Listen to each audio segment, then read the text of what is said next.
नमस्कार साथियों।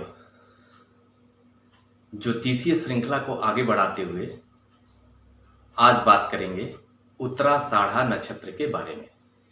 इसी के साथ आप सभी से रिक्वेस्ट करता हूं, हमारे चैनल को लाइक करें, शेयर करें और सब्सक्राइब करें। उत्तराषाढ़ा नक्षत्र, उत्तराषाढ़ा नक्षत्र का स्वामी ग्रह होता है सूर्य और उत्तराषाढ़ा नक्षत्र का अंश शुरू होता है 266.66 से लेकर 280 अंश तक उत्तराषाढ़ा नक्षत्र का अंश होता है। उत्तराषाढ़ा नक्षत्र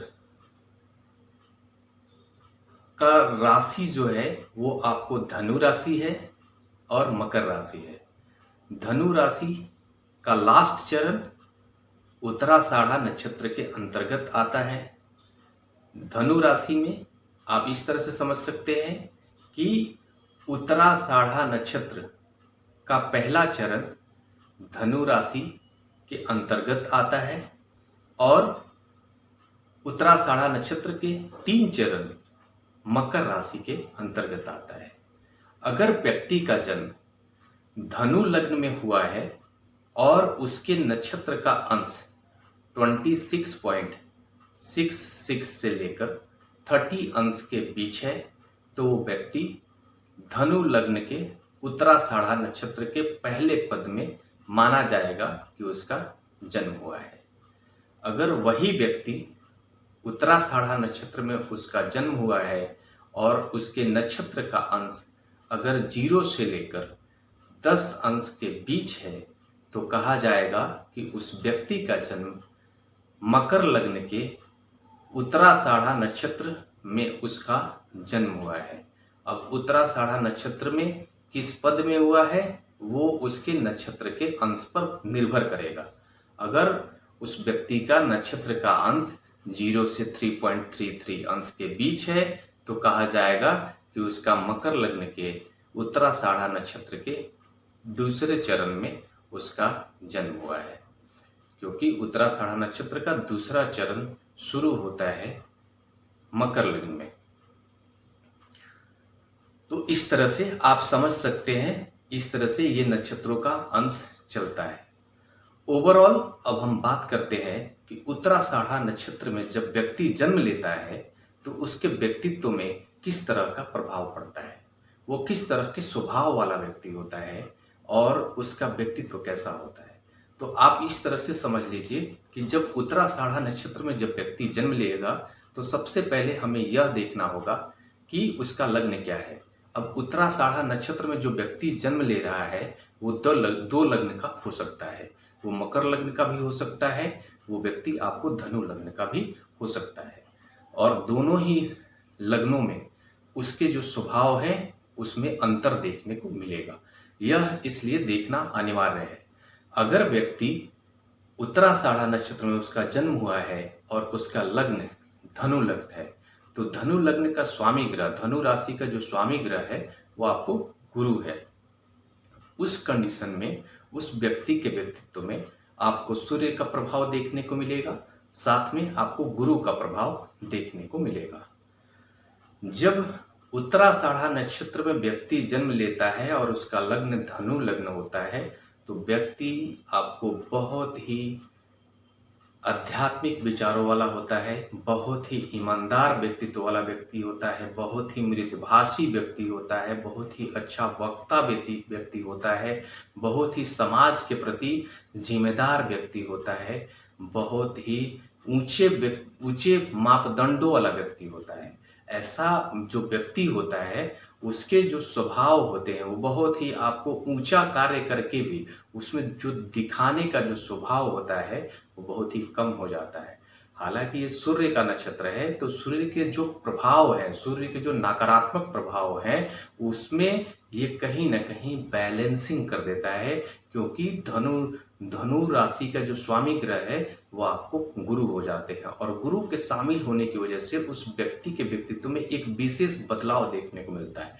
वो व्यक्ति वो बहुत ही ईमानदार होगा, सूर्य के प्रभाव की वजह से बहुत ही ईमानदार हो जाएगा और गुरु के प्रभाव की वजह से गुरु खुद जो है ऑनेस्ट प्लानेट है, तो वो उसके जो ऑनेस्टी में एक विशेष आपको ऑनेस्टी आ जाएगी और वो समाज के प्रति जिम्मेदार व्यक्ति बन जाएगा, लोगों के प्रति जिम्मेदार व्यक्ति बन जाएगा। उसके अंदर एक एक अलग तरीके का व्यक्तित्व होगा। उसके अंदर वो जो दिखावे का जो स्वभाव है उससे दूर हो जाएगा। उसका जीवन में चाहे जितनी भी समृद्धि हो, लेकिन उस समृद्धि को कभी भी वो एक्सपोज करने का जो स्वभाव होता है, वो उस व्यक्ति के स्वभाव में आपको देखने को नहीं मिलेगा। वो बहुत ही सामान्य लेवल का एक अच्छा मृदुभाषी व्यक्ति और एक ऐसा व्यक्ति जो समाज में सबके द्वारा पूजा जाए, ऐसा व्यक्ति तो उसका होता है। वो कभी भी ऐसा बात नहीं बोलेगा जिससे सामने वाले को किसी भी तरह का तकलीफ हो जाए, उसके मन को हर्ट हो जाए, ऐसा कोई भी वो वर्ड का इस्तेमाल नहीं करेगा। बहुत ही सोच कर समझ कर और मृदुभाषी बात करने वाला व्यक्ति आपको उत्तराषाढ़ा नक्षत्र का व्यक्ति होता है, अगर उसका धनु राशि में धनु लग्न के अंदर उसका जन्म हुआ है। वही अगर व्यक्ति का जन्म मकर लग्न में हुआ है और उत्तराषाढ़ा नक्षत्र में उसका जन्म हुआ है, तब व्यक्ति के व्यक्तित्व में एक अलग आपको स्वभाव देखने को मिलेगा। उत्तराषाढ़ा नक्षत्र का स्वामी ग्रह सूर्य और मकर लग्न का स्वामी ग्रह, मकर राशि का स्वामी ग्रह आपको शनि होते हैं। तो शनि के स्वभाव की वजह से उसके व्यक्तित्व में एक सब कुछ सकारात्मक होगा। सकारात्मक वो व्यक्ति बहुत ही नैतिकता वाला व्यक्ति होगा। सूर्य भी आपको नैतिकता का सपोर्टर है, नैतिकता को बढ़ाने वाला है, वो ईमानदार बनाने वाला प्लानेट है, साथ में एक लीडरशिप देने वाला व्यक्ति है, एक अच्छा वक्ता बनाने वाला प्लानेट भी सूर्य होता है। और साथ में जब शनि शामिल हो जाता है, शनि का नक्षत्र उत्तराषाढ़ा नक्षत्र में जब उसका मकर लग्न में अगर जन्म होता है, तो वैसे कंडीशन में व्यक्ति जो है वो आपको बहुत ही नैतिकता वाला हो जाता है। वो बहुत ही नैतिक बात करने वाला होता है, बहुत ही जजमेंटल व्यक्ति होता है वो। जैसे अगर समाज में कुछ भी अगर गलत हो रहा होगा, तो ऐसे कंडीशन में वो व्यक्ति बहुत ही मृदुभाषी होगा, अपने अहंकार में कंट्रोल करने वाला होगा, मीठी बातें बोलने वाला होगा। लेकिन ऐसा नहीं कि अगर समाज में गलत हो रहा है तो उसके खिलाफ वो चुप रह जाने वाला होगा। वो बोलेगा, अपनी आवाज़ को पूरी मतलब आप यह मान लीजिए कि वो ऐसा व्यक्ति अपनी आवाज़ को पूरे मृदुभाषी होकर भी वो नैतिक होगा, वो चुप रहने वाला नहीं होगा, वो अपनी बातें कह जाएगा।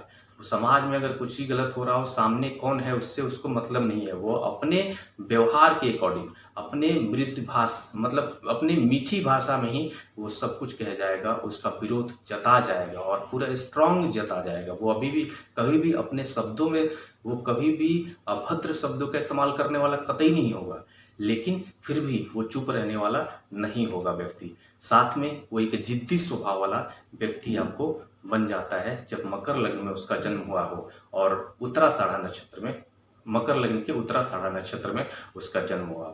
तो ऐसा व्यक्ति आपको समाज के लिए बहुत ही हितकर व्यक्ति होता है। वो चुप रहने वाला नहीं होता है व्यक्ति। और बहुत ऐसा जो व्यक्तित्व होता है वो सामान्यतः आपको बहुत ही कम देखने को मिलते हैं समाज में। तो ऐसे आप ये मान सकते हैं कि उत्तराषाढ़ा नक्षत्र में जब व्यक्ति जन्म लेता है तो वो एक बहुत ही शुभकर व्यक्ति है, समाज के लिए हितकर व्यक्ति है।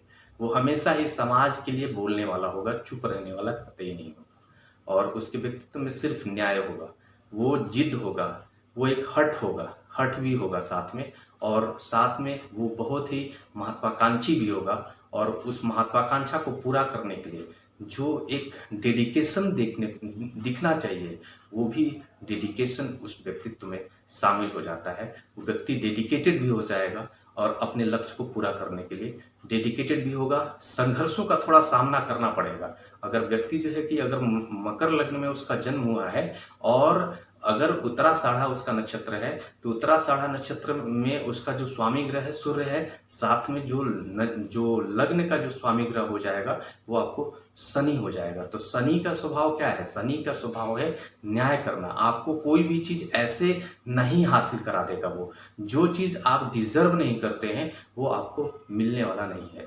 आपको उसके काबिल बनना होगा। जो चीज़ आपके हक में है, जो चीज़ आप डिजर्व करते हो, वो जरूर दिलाएगा। मतलब आप यह मान लीजिए कि अगर आपको जीवन में कुछ भी भाग्य के बल पे हासिल हो रहा है, तो आप यह मान लीजिए कि अगर मकर लग्न में जन्म हुआ है, तो आपको अपने व्यक्तित्व के बल पे हासिल करना होगा। सिर्फ यहाँ पर यह अंतर हो जाएगा। इसका मतलब ये हुआ कि शनि न्यायिक प्लानेट है। वो व्यक्ति को वो चीज़ तभी दिलाता है जब वो व्यक्तित्व उस व्यक्ति के व्यक्तित्व में आ जाता है, जब वो उस चीज़ को वो डिजर्व करता है, तभी वो चीज़ उसको दिलाता है और ज़रूर दिलाता है। यह भी है, उसका अंतिम परिणाम बहुत ही अच्छा होता है, क्योंकि वो व्यक्ति के व्यक्तित्व को निखार देता है, निखारने के लिए ही आता है। उसका कहना है कि भाई जो आप डिजर्व करते हो, जो चीज़ आप चाहते हो, उसके काबिल बन जाओ, तो आपको ज़रूर वो चीज़ हासिल हो जाएगा। इसी के साथ फिर अगले नक्षत्र की चर्चा करने के लिए आप सभी के बीच उपस्थित होऊंगा। तब तक के लिए नमस्कार।